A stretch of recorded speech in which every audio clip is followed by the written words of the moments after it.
Live avec Dominique Moret. Jean-François Caron, salut. Salut, ça va? Très bien. Est-ce qu'on est près d'une guerre? Bon, les gens vont dire « Hey, c'est ça, t'es donc bien alarmiste. » Ouais, mais j'écoute la télé française et ils posent exactement la même question sur les panels. Là. Avec les histoires de Poutine et de drones et d'attaques et de contre-attaques ukrainiennes. Je te laisse aller là-dessus, puis je vais avoir ta vision des choses. Écoute, pendant la guerre froide, on utilisait l'expression de l'horloge de l'apocalypse. Puis c'est la crise des missiles de Cuba, on disait qu'on était à minuit moins une. Là, on n'est peut-être pas à minuit moins une, mais on n'est certainement pas à 10h30. Là. Lentement mais sûrement, là, il y a matière à s'inquiéter. On se rapproche peut-être là, du recours par les Russes à une frappe nucléaire tactique en Ukraine. Mais ça, j'y reviendrai dans quelques minutes. C'est tout ça pour dire que ça n'a pas été une super semaine pour Vladimir Poutine. T'sais, dimanche dernier, tu as eu l'attaque de drones qui a touché 4 bases militaires, qui a détruit plusieurs avions. Maintenant, la question des drones, ce qui s'est passé dimanche dernier, ça a été une prouesse stratégique là, de la part des Ukrainiens parce qu'ils ont vraiment pris les Russes par surprise. Donc, ça s'est fait, là, vous en avez entendu parler, les auditeurs aussi. Donc, c'est des drones qui ont été transportés dans des conteneurs par la route, puis les drones étaient cachés dans des sous-conteneurs, puis au moment opportun, aux 4 bases militaires en question, le toit des conteneurs se sont ouverts, puis les drones se sont déployés, puis ont attaqué, ont détruit les avions qui étaient sur la piste d'atterrissage. Bon, maintenant, les Ukrainiens disent qu'il y a une quarantaine de bombardiers lourds russes qui ont été détruits. Donc ça, si c'est vrai, ça correspondrait au tiers de la force de frappe nucléaire russe par la voie aérienne. Bon, est-ce que c'est vrai? Les Russes disent qu'en réalité, le chiffre tournerait davantage autour d'une demi-douzaine. Qu'est-ce qu'il y en est? Une chose est sûre, c'est lorsqu'on regarde attentivement les images, tu sais, les gros avions avec le dôme sur le toit, donc l'équivalent des avions AWACS, qui sont des avions radars, la Russie en a même pas une dizaine. Puis il paraît que 2 de ces avions-là auraient été détruits. Mais lorsqu'on porte attention aux images, on se rend compte qu'il y a une étoile rouge soviétique sur la queue de l'avion, puis ces avions-là ont 4 réacteurs, puis un avion qui est détruit, il lui manque un réacteur.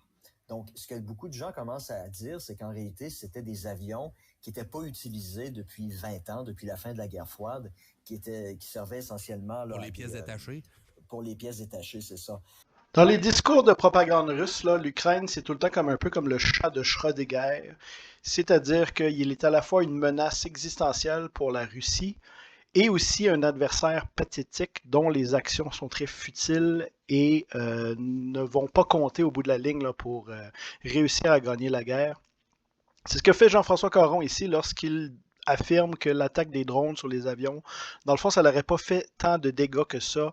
Ça l'a attaqué des vieux avions désuets qui ne sont plus utilisés. Et comme preuve, il mentionne que sur les avions, on voyait des étoiles rouges soviétiques. Hein. Il fait ici allusion là, que ce serait des avions qui datent de l'ère soviétique et que c'est la preuve là, qu'ils ne sont plus utilisés parce qu'on n'aurait pas changé le logo dessus. Jean-François Caron se présente comme un spécialiste de la défense. Il devrait refaire ses devoirs ou du moins aller voir là, le site web des forces aérospatiales russes. On a ici un article de 2013. Hein. Je vais vous montrer là, la version en français. Hein. Je vais vous lire la citation. Le commandement de l'armée de l'air a convenu avec Sergueï Shoigu, ça c'est le ministre de la Défense, de remplacer les insignes de nationalité à bord des avions.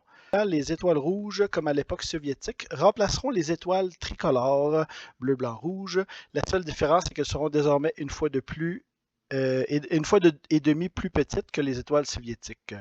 Donc, n'importe quelle vidéo ou photo que vous allez voir sur la guerre en Ukraine depuis 2022, on a de nombreuses vidéos des avions russes qui survolent le territoire ukrainien, de nombreuses photos et vidéos des avions russes qui décollent dans leurs aérodromes, de nombreuses photos et vidéos des carcasses des avions russes abattus par les Ukrainiens et ils portent tous l'étoile rouge. Après ça, son argument qu'il manquait un moteur sur un des avions. Je ne sais pas si Jean-François Caron a déjà visité un aéroport, là, mais lorsqu'on fait la maintenance d'un avion, il arrive qu'on enlève des moteurs. Mais ça reste, Jeff, quand même, que depuis le début de cette guerre-là, On dirait que l'OTAN, toujours, tu sais, la ligne à ne pas franchir, là, on l'a toujours quand même fait un petit peu avancer tranquillement, pas vite. Là.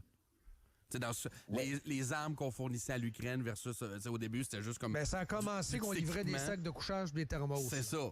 Puis on est rendu à des vraies ça armes. avait des armes défensives. Là, finalement, c'était des armes offensives. Des missiles. Oui. Puis là, c'est les Américains qui ont livré des missiles.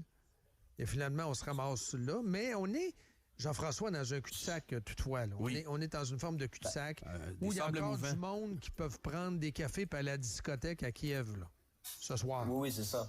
Oui. Mais le truc des lignes rouges, je dirais une chose là-dessus. Vladimir Poutine avait dit l'automne dernier, si l'Occident envoie à l'Ukraine des missiles à moyenne portée qui permettraient à l'Ukraine de frapper à l'intérieur du territoire russe, on considérerait que ce serait une ligne rouge qui serait franchie. Puis c'est à ce moment-là, en novembre dernier, lorsque les Ukrainiens ont fait ça avec une arme américaine, que les Russes ont utilisé leurs missiles hypersoniques.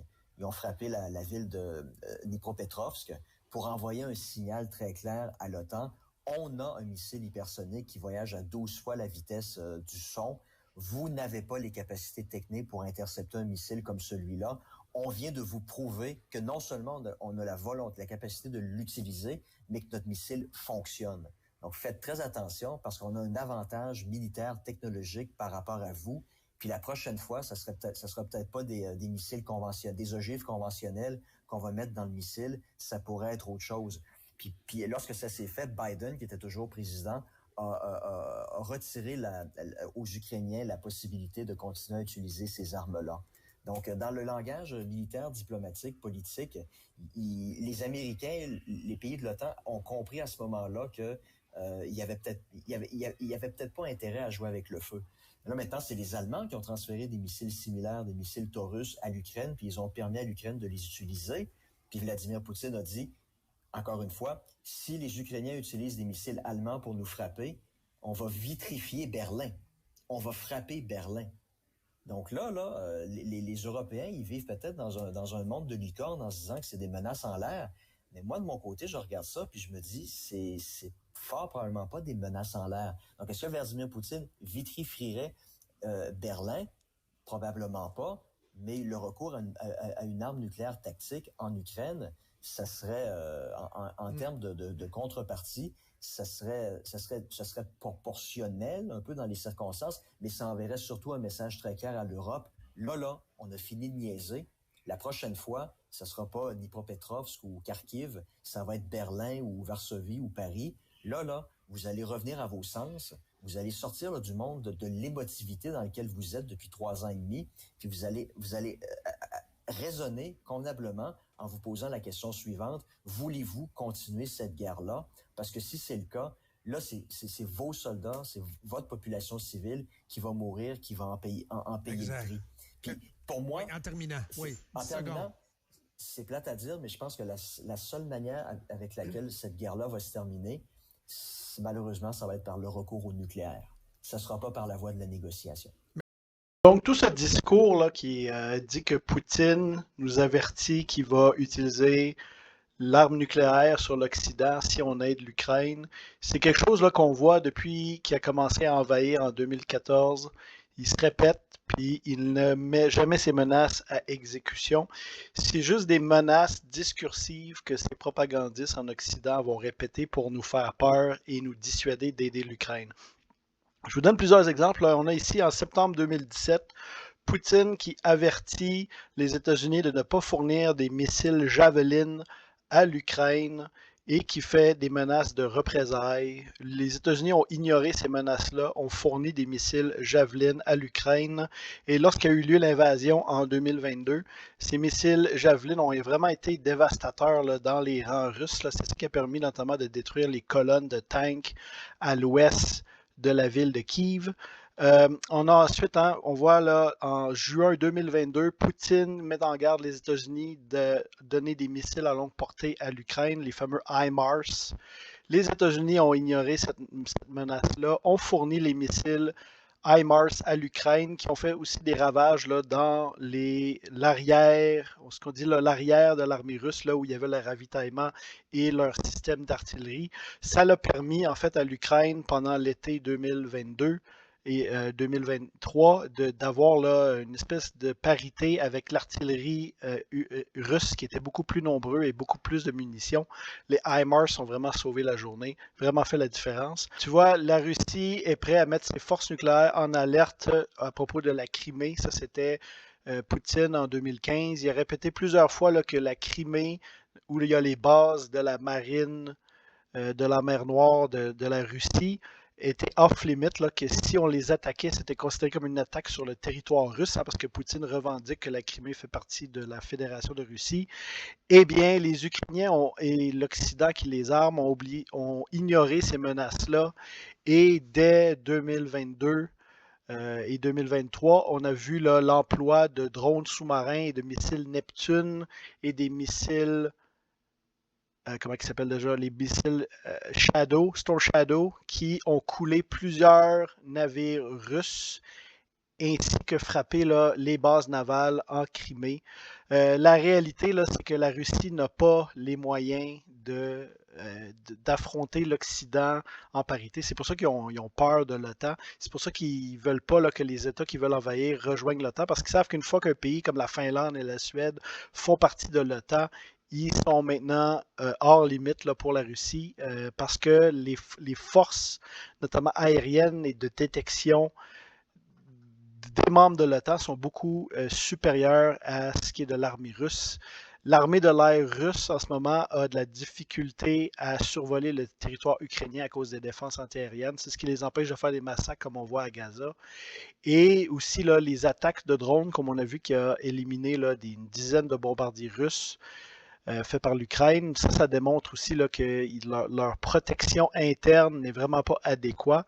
Et tous ceux qui disent là, que c'est une provocation, c'est n'importe quoi. L'Ukraine se défend. Ces bombardiers-là, depuis 2022, font des attaques contre des villes ukrainiennes à chaque semaine. Je pense notamment en décembre 2023, une attaque sur Kiev a fait une cinquantaine de morts et une centaine de blessés. C'était des bombardiers Tupolev Tu-95. Là, maintenant, l'Ukraine a répliqué et a détruit ces bombardiers-là. On a bien vu là, dans les vidéos que ces bombardiers-là étaient équipés de missiles qui donnent à penser que peut-être ces bombardiers-là allaient faire des sorties prochainement là, dans le soir même de l'attaque ou le jour suivant. Les arguments de Jean-François Caron ne tiennent pas la route et démontrent sa méconnaissance du conflit en cours.